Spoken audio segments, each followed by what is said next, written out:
Hello student, myself Venkatesh Sharma. It's my first video on the YouTube. ये channel हम लोगों ने उन स्टूडेंट्स के लिए स्टार्ट किया है जो अब इस साल किसी ना किसी बोर्ड के एग्ज़ाम का प्रिपरेशन कर रहे हैं या फिर किसी एंट्रेंस एग्ज़ाम का प्रिपरेशन कर रहे हैं लाइक नीट और जेईई। कई बार हम क्लास में कई ऐसी चीज़ें पढ़ाते हैं कि जिसके बारे में पढ़ाते वक्त शायद बच्चों को कुछ डाउट हो जाए या कुछ डाउट रह जाए, वो उसे वहाँ शायद ना पूछ पाते हो या फिर ऐसा कंसिडर करें कि वो वहाँ पर पूछ भी ले तो फिर हम उसे उतनी डिटेल में वहाँ पर उसे एक्सप्लेन नहीं कर पाते just because of time limitation और अदर लेक्चर्स होने की वजह से शायद हम उस डाउट को उतना टाइम नहीं दे पाते और बच्चों को उस चीज़ को लेकर मन में कहीं ना कहीं कोई कंसेप्ट गलत हो जाता है, मिसकंसेप्ट हो जाता है और आगे जाके वो चीज़ उनको काफ़ी तकलीफ देती है। इसीलिए इस चैनल के माध्यम से हम प्रयास करेंगे कि ज़्यादा से ज़्यादा ऐसी चीज़ों पर फोकस किया जाए ताकि बच्चों के मन में ऐसी कोई भी चीज़ को लेकर कोई भी डाउट ना रह सके। फॉर एग्जाम्पल, अभी कुछ दिनों पहले हम लोगों ने एक ऐसे डाउट को ऐसे टॉपिक को स्टार्ट किया था जिसको लेकर जब सबसे पहली बार बच्चों को पूछा गया what is the constant of proportionality, तो काफी सारे बच्चों को इस चीज के बारे में ये तो पता था कि जब भी हम किसी प्रोपोर्शनैलिटी के सिंबल को इज इक्वल टू में कन्वर्ट करते हैं there will be some constant will be introduce, कोई ना कोई कांस्टेंट वहां पर इंट्रोड्यूस होता है। पर उसका मीनिंग क्या होता है एक्चुअली, मान लो कि अगर हम यहाँ पर किसी भी एक चीज को लिखें, कोई भी एक physical quantity x is proportional to the y, अगर ऐसे हम इसे लिखते हैं तो इसे हम बोलते हैं directly proportional to each other. इसे हम बोलते हैं directly proportional to each other. इसका मतलब ये होता है कि अगर y क्वांटिटी बढ़ेगी तो x क्वांटिटी भी बढ़ेगी। डायरेक्टली प्रोपोर्शनल का मीनिंग यही होता है कि अगर कोई भी एक फिजिकल क्वांटिटी बढ़ता है तो दूसरा क्वांटिटी भी उसी के साथ बढ़ जाएगा। या फिर मान लीजिए कि हम अगर इसे ऐसे लिखें 1/y, that means it is inversely proportional to each other. Inversely proportional to each other. What is mean by inversely proportional? It means अगर कोई एक फिजिकल क्वांटिटी बढ़ेगी तो दूसरी घट जाएगी। इन दोनों चीजों का मीनिंग ये होता है। काफी बच्चों को इस चीज को भी लेकर कंफ्यूजन होता है, what is mean bye directly proportional, what is mean by inversely proportional. तो हमेशा याद रखना, डायरेक्टली प्रोपोर्शनल का मीनिंग होता है कि अगर एक फिजिकल क्वांटिटी बढ़ेगा तो दूसरा भी बढ़ जाएगा, और इनवर्सली का मीनिंग होता है कि अगर एक बढ़ेगा तो दूसरा घट जाएगा। जैसे मान लीजिए कि एग्जाम्पल के तौर पर अगर हम यहाँ पर एक चीज का एग्जाम्पल लेते हैं, रेट ऑफ पेट्रोल और डीजल, कोई भी एक चीज को ले लीजिए, रेट ऑफ पेट्रोल और diesel is proportional to the transportation cost. Transportation cost, it means we can say that the rate of petrol or diesel is directly proportional to transportation cost। इसका मतलब जब जब पेट्रोल और diesel का दाम बढ़ेगा तब तब यहाँ पर ट्रांसपोर्टेशन कॉस्ट भी बढ़ जाएगा। इसे बोला जाता है डायरेक्टली प्रोपोर्शनल। और जब बच्चों को ये पूछा गया कि what is the constant of proportionality, इसका मतलब बच्चों का बोलना ये होता है कि जब भी हम किसी भी एक फिजिकल क्वांटिटी के बीच के प्रोपोर्शनल सिंबल को अगर मिटा दे, रिमूव कर दे और उसकी जगह पर इज इक्वल टू सिंबल को इंट्रोड्यूस कर दे तो वहां पर कोई भी एक कांस्टेंट इंट्रोड्यूस हो जाएगा। वो या तो इस तरीके से होगा या तो मान लेते हैं कुछ इस तरीके से होगा, जो भी डायरेक्टली और इनवर्सली प्रोपोर्शनल के हिसाब से हम लोग रिलेशन को लिख सकते हैं। बट बात यह है कि what is mean bye constant of proportionality. Constant of proportionality होता क्या है? तो कांस्टेंट ऑफ प्रोपोर्शनैलिटी का मतलब ये होता है, constant of proportionality is the constant of proportionality is the rate at which both physical quantities will be increased or decrease। जिस रेट पर दोनों फिजिकल क्वांटिटी साथ में या तो बढ़ेगी या तो घटेगी, उस रेट को बोला जाता है कांस्टेंट ऑफ प्रोपोर्शनैलिटी। जैसे मान लेते हैं कि अगर यहाँ पर रेट ऑफ पेट्रोल और डीजल, अगर हम बात करें, अगर रेट ऑफ पेट्रोल और डीजल एक एग्जांपल के तौर पर ले लें कि जब रेट ऑफ पेट्रोल और डीजल 10 रुपए के हिसाब से होगा और ट्रांसपोर्टेशन कॉस्ट अगर 2 रुपए के हिसाब से होगा, तो सीधी सी बात है इन दोनों के बीच में अगर कांस्टेंट इंट्रोड्यूस कर दिया जाए, तो उनका रेट है, कांस्टेंट का रेट कितना हो जाएगा 5 के रेट के हिसाब से वो बढ़ेगा। ओके, और वहीं पर अगर हम बात करें कि अगर ऐसा है तो अगर पेट्रोल और डीजल का रेट अगर बढ़कर 50 अगर हो जाता है, अगर वो 50 हो जाता है, तो इसका मतलब फिर ट्रांसपोर्टेशन कॉस्ट कितना हो जाएगा 10। तो दूसरे एग्जांपल में भी यहाँ पर 50 आ जाएगा, ये 10 आ जाएगा, और आंसर कितना हो जाएगा 5। तो कांस्टेंट ऑफ प्रोपोर्शनैलिटी 5 हुआ इस एग्जांपल में।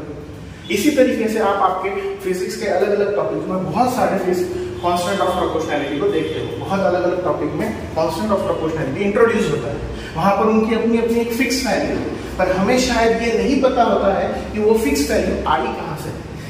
एग्जाम्पल के तौर पर हम और एक चीज को ले लेते हैं, ग्रेविटेशनल कांस्टेंट। सभी बच्चों ने ग्रेविटेशनल कांस्टेंट को 9 या 10 स्टैंडर्ड में पढ़ा होगा। Gravitational constant that is capital G. बच्चों को उसका वैल्यू तो पता है 6.67 × 10⁻11, पर वो एक्चुअली आया कहां से। जैसे हम लोग अगर यूनिवर्सल लॉ ऑफ ग्रेविटेशन को पढ़ते हैं तब ये बताया जाता है हमें कि force of gravitation is proportional to product of mass 1 and mass 2, और उसे हम ऐसे भी लिखते हैं कई बार mass 1 and mass 2, and it is inversely proportional to distance square of the distance between them। इसका आसान भाषा में अगर मतलब बताया जाए तो force of attraction, gravitational force of attraction between two objects is directly proportional to product of the masses. मतलब जितना मास बढ़ेगा उतना फोर्स ऑफ अट्रैक्शन भी बढ़ेगा, और इनवर्सली प्रोपोर्शनल है स्क्वायर ऑफ द डिस्टेंस। इसका मतलब है कि जब जब उन दोनों के बीच का डिस्टेंस बढ़ेगा तब तब फोर्स ऑफ अट्रैक्शन कम होगा।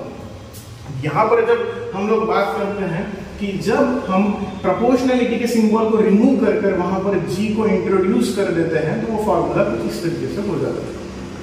अब सवाल ये है कि यहाँ पर जी का वैल्यू जो है, कैपिटल जी का वैल्यू 6.67 × 10⁻11 जो भी है न्यूटन मीटर स्क्वायर पर केजी स्क्वायर जो है वो आया कहां से। तो बहुत आसान भाषा में अगर बताया जाए, we know that the force is equal to mass into acceleration होता है। यहाँ पर acceleration g इसलिए या ग्रेविटेशन का एग्जांपल है, तो सीधी सी बात है जो acceleration होगा वो ग्रेविटी की वजह से होगा, इसलिए हम लोगों ने mass is equal to, आप ऐसे भी लिखते हो कई बार force is equal to mass into acceleration, उसी चीज को हम लोगों ने mass into ग्रेविटेशनल acceleration के तौर पर लिखा है। अब अगर f की वैल्यू यहाँ पर इनपुट कर दी जाए तो m into g is equal to g m1 m2 divided by r square हो जाता है। दोनों जगह पर अगर हम मास को कैंसिल कर दें और g is equal to g m upon r square. Here what is the g gravitational acceleration for the earth, gravitational acceleration for the earth, और कैलकुलेशन में हम लोग कई बार इसे लेते हैं 9.77 मीटर पर सेकंड। तो ये बच्चों का सवाल होगा सर 9.81 वैल्यू होता है। याद रखना अर्थ में ग्रेविटेशनल एक्सेलरेशन का वैल्यू वेरी होता है, मिनिमम वैल्यू उसका देखा जाता है 9.77 या 9.7 है, और मैक्सिमम वैल्यू उसका हम लोग देखते हैं 9.83 इक्वेटर और पोल पर, और एवरेज वैल्यू है 9.81 जिसे हम कैलकुलेशन में लेते हैं। मान लीजिए यहाँ पर इसे 9.77 ले लिया। What is the m, that is mass of earth, that is mass of earth, और what is the r, that is radius of earth, इसे हम रेडियस ऑफ अर्थ लेते हैं। और जब इनकी वैल्यू अगर यहाँ पर पुट कर दी जाए, फॉर एग्जांपल 9.77, g का वैल्यू आपको निकालना है, दैट इज योर मास, मास का वैल्यू कितना है 6 × 10⁻24 kg। Mass of earth fix है, अगर आप न्यूमेरिकल सॉल्व करोगे तो उसमें आपको कई बार फिक्स वैल्यू दी होती है, that is 6 × 10⁻24 divided by r। R का वैल्यू एक्चुअली आप लोग इस तरीके से लिखते हो 6400 किलोमीटर। अगर मान लीजिए इसको हम लोग मीटर्स में अगर लिखें तो होगा 6.4 × 10⁻6 मीटर। यहाँ पर उस वैल्यू को पुट कर लीजिए 6.4 × 10⁻6 मीटर स्क्वायर। जब आप इस पूरे इक्वेशन को सॉल्व करोगे, मान लीजिए यहाँ पर डिवाइड, इसे यहाँ पर मल्टीप्लाई कर दोगे और यहाँ पर जो मल्टीप्लाई से यहाँ पर डिवाइड कर दोगे, उसका जो वैल्यू आएगा वो होगा आपका 9.77 into 6.4 into 10 raised to 6 square divided by 6 into 10 raised to 24 is equal to g। इनका कैलकुलेशन जो आएगा वो कितना होगा आपका 6.67 into 10 raised to -11 newton metre square पर kg स्क्वायर। तो ये आपका पहले डाउट का आंसर हो गया कि जो 6.67 into 10 raised to -11 है वो वैल्यू आया कहाँ से है। तो ये उसका आंसर है कि इस तरीके से जब आप उसे सॉल्व किया गया होगा तो उसका आंसर जो है वो 6.67 into 10 raised to -11 आएगा। इसी तरीके से और एक एग्जांपल मान लीजिए अगर आप में से जो भी कूलोम्ब्स लॉ पर पढ़कर आया है, व्हाट इज द कूलोम्ब्स लॉ? तो इलेक्ट्रोस्टैटिक फोर्स ऑफ अट्रैक्शन और repulsion between 2 point charges. 2 point charges याद रखना, कूलोम्ब्स लॉ हमेशा पॉइंट चार्जेस के लिए ही यूज किया जाता है। वहां पर भी वही चीज है, बच्चों को कंफ्यूजन होता है sir F is directly proportional to product of Q1 Q2 divided by R square। यहाँ पर भी वही है, एग्जांपल के तौर पर मान लीजिए आपका एक चार्ज Q1 है और एक दूसरा चार्ज Q2 है। इन दोनों के बीच जो फोर्स ऑफ अट्रैक्शन या रिपल्शन जो भी होगा वो किस चीज पर डिपेंड करेगा? तो product of charge 1 and charge 2। और जो इनवर्सली प्रोपोर्शनल है वो किस पर करेगा? Distance between them. मान लीजिए कि इनका डिस्टेंस अगर बढ़ा दिया जाए तो फोर्स ऑफ अट्रैक्शन कम हो जाएगा, अगर डिस्टेंस कम कर दिया जाए तो फोर्स ऑफ अट्रैक्शन बढ़ जाएगा। तो यहाँ पर जब आप इस चीज को स्टडी करते हो तो आपको पता होना चाहिए कि जो दोनों चार्जेस हैं वो कहाँ कंसीडर किए जाते हैं? एयर मीडियम में। कहाँ पर कंसीडर किए जाते हैं? एयर मीडियम में। और जब भी 2 पॉइंट चार्जेस अगर एयर मीडियम में है तो उन पर जो फोर्स ऑफ अट्रैक्शन या रिपल्शन लगेगा वो सिर्फ प्रोडक्ट ऑफ चार्ज पर और डिस्टेंस पर डिपेंड नहीं करता। उसके अलावा भी एक फैक्टर है परमिटिविटी। परमिटिविटी जो होती है वो उस पर इफेक्ट करती है, दैट इज इप्सिलॉन नॉट। तो इप्सिलॉन नॉट जो होती है, what is the permittivity? Property of a medium which reduce the force, इन दोनों के बीच का जो फोर्स है उसे वो रिड्यूस कर देगी। इसका मतलब ये एक और फैक्टर है जो फोर्स ऑफ अट्रैक्शन या रिपल्शन पर डिपेंड करता है। अगर वो फोर्स को रिड्यूस कर रही है इसका मतलब जितना परमिटिविटी बढ़ेगा उतना फोर्स कम होगा। तो हम ऐसा बोल सकते हैं कि force is inversely proportional to permittivity. अब ये चीज हो गई। दूसरी, आप लोगों ने जब कांस्टेंट को देखा होगा तो वहां पर 1/4 पाई एप्सिलॉन नॉट आता है कांस्टेंट। तो व्हाट इज द 4 पाई? 4 पाई जो है वो कहां से आया? मान लीजिए कि यहाँ पर एक एयर मीडियम में एक पॉइंट चार्ज पर रखा है, तो वो जो पॉइंट चार्ज है वो इफेक्ट हर जगह पर करेगा, just because of 3D system की वजह से वो हर जगह पर इफेक्ट करेगा। अब वो जब इफेक्ट करेगा तो एक रीजन क्रिएट होता है, स्फेरिकल रीजन, जिस रीजन पर वो अफेक्ट करता है। कौन सा रीजन होता है वो? Spherical region. अब स्फेरिकल रीजन के अगर बारे में हम बात करें, अगर एक सर्कल होगा, circle is a 2D diagram, तो उसका बीच सेंटर में उसका जो एंगल बनता है वो कितना होता है? 2 पाई। और अगर एक स्फीयर होगा तो स्फेरिकल में जो एंगल बनता है, just because of spherical concept is a 3D concept, तो वहां पर जो एंगल बनेगा वो कितना होगा? 4 पाई होगा। तो वो भी वहां पर इफेक्ट करेगा। बस बात यह है कि जब आप कोई भी कूलम्ब्स लॉ के न्यूमेरिकल को सॉल्व करते हो तो हम force of attraction between 2 charges निकालते हैं, ना कि हर जगह पर, हर रीजन पर। तो मान लीजिए कि अगर टोटल रीजन 4 पाई है, वहां पर फोर्स कितना एफर्ट होता है, वहां पर फोर्स कितना लगता है? 100%, दैट मींस 1। तो मान लीजिए कि अगर मैं सिर्फ एक ही डायरेक्शन में फोर्स निकाल रहा हूं तो वो कितना निकलेगा? तो ऑब्वियसली 1 डायरेक्शन में कितना निकलेगा? 4 पाई, दैट मींस ऑल डायरेक्शन में। तो 1 डायरेक्शन में कितना निकलेगा? 1/4 पाई। इसीलिए यहाँ पर जो आपका फोर्स, कूलम्ब फोर्स होता है, उसमें जब आप प्रोपोर्शनलिटी को रिमूव करके कांस्टेंट इंट्रोड्यूस करते हो तो उसका वैल्यू आता है आपका 1/4 pi epsilon not Q1 Q2 upon R square. आप सभी को पता है what is the value of pi, that is 3.14। और परमिटिविटी का जो वैल्यू होता है वो कितना आएगा? 8.85 into 10 raised to -12, that is for air. Air के जब आप इन सभी को यहाँ पर वैल्यू को पुट कर दो, 4 into 3.14 multiply by 8.85 into 10 raised to -12, तो इन सभी का मिलाकर जो वैल्यू बनता है वो आता है आपका 9 into 10 raised to 9, that is the value of K constant for Coulomb's law. Constant k की वैल्यू कितनी आती है 9 × 10⁹ इसी वजह से हम यहाँ पर कांस्टेंट का जो वैल्यू होता है वो 9 × 10⁹ लेते हैं। अब इस बारे में बात अगर आपको समझ में आ जाए तो और एक फोर्स के बारे में, ये टॉपिक एक्चुअली शुरू वहां से हुआ था जब बच्चे ने इस चीज को पूछा सर इसको हम एक्सप्लेन कर सकते हैं कि ग्रेविटेशनल फोर्स ऑफ अट्रैक्शन में जी का वैल्यू कैसे आया। तो हम लोगों ने सभी अर्थ से रिलेटेड जो स्टैंडर्ड वैल्यू है वो ले ली और 6.67 × 10⁻11 प्रूफ कर दिया।